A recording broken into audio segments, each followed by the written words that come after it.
Russia. Things to glean from the Russia-Africa Summit 2023. Only 17 African heads of state and 32 representatives showed up, while 43 African heads of state showed up to the Russia-Africa Summit in 2019. Nigerian President Bola Tinubu, Kenyan President William Ruto, Congolese President Félix Tshisekedi, and Rwandan President Paul Kagame did not attend. Wagner Group owner Yevgeny Prigozhin attended. Putin promised to send between 25,000 and 50,000 tons of grain free of charge to Burkina Faso, Zimbabwe, Mali, Somalia, Eritrea, and Central African Republic. Kenyan Foreign Affairs official Korir Sing'Oei complained Putin's pulling out of the Ukraine grain accord recently was, quote, a stab in the back at global food security prices and disproportionately impacts countries in the Horn of Africa, unquote. After Ukraine bombed the vital Kerch Bridge, which connects Crimea with the Russian mainland, Putin decided not to extend the Black Sea grain deal, which has allowed 32.9 million tons of agricultural products to leave Ukraine's ports blockaded by Russia to reach the global market.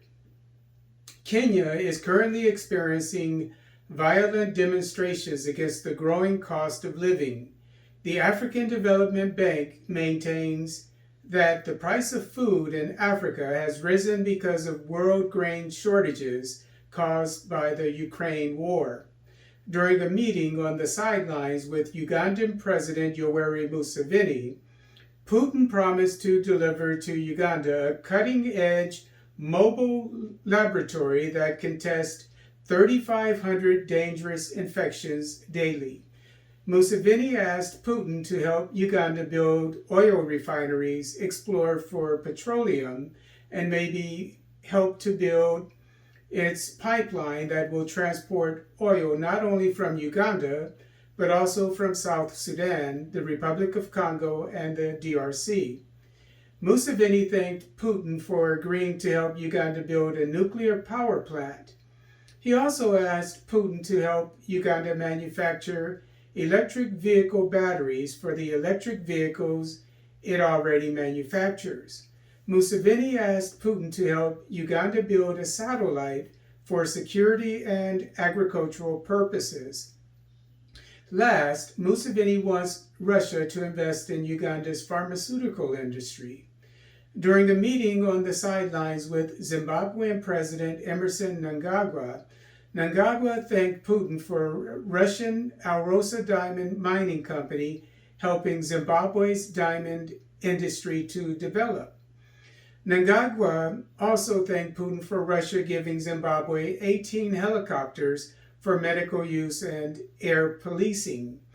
A second batch is on its way. Putin gifted Mnangagwa another helicopter at the summit.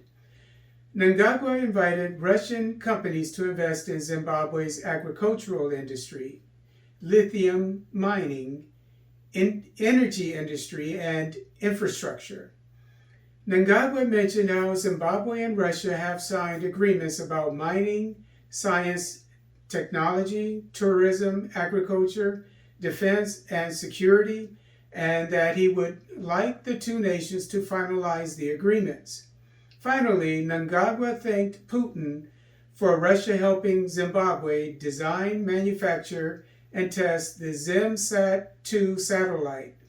During a meeting on the sidelines with Burundian President Evariste Ndayishimiye, the two heads of state discussed their plan to sign agreements involving the development of nuclear energy.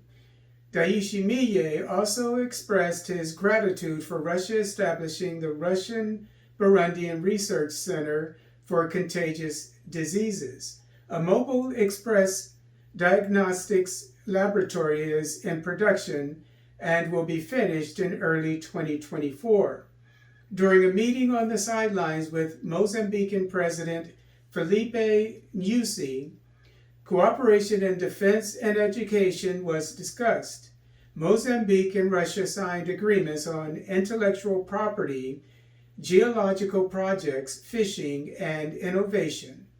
Last, during a meeting on the sidelines with Ethiopian President Abiy Ahmed, a discussion about agreements in information security, air travel, information and communication technologies, nuclear energy technology, cybersecurity, economic exchange, trade, and customs services were discussed.